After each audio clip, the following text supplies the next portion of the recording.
Health Authority maagang nagpaalala sa publiko kaugnay sa mga sakit na dulot ng mainit na panahon.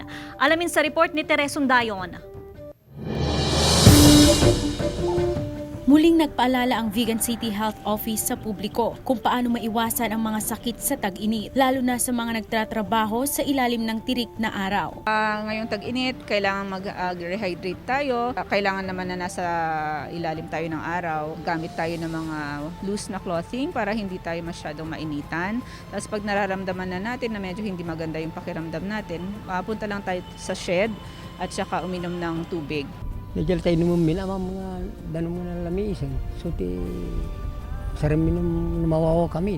Na po aro dito kasi kabara na. Ano sanlat na ma'am tayo, sugod ti pagsapulan ma'am. Kasi di ba ma'am tayo, ako ti pangalan ti panginaldaw-aldaw no ka. Kanya-kanyang paraan naman ang mga Ilocano sa pagpawi ng init ng panahon. Tuwing tag-init, nakagawian na ni Ana ang paggawa at pagbebenta ng halo-halo. Dito pinaglalako ngamin ma'am, makatulong kinda iti anak ko ngagbasa. Kami nga ti inaldaw-aldaw mi ma'am. So dito ti patok ti summer.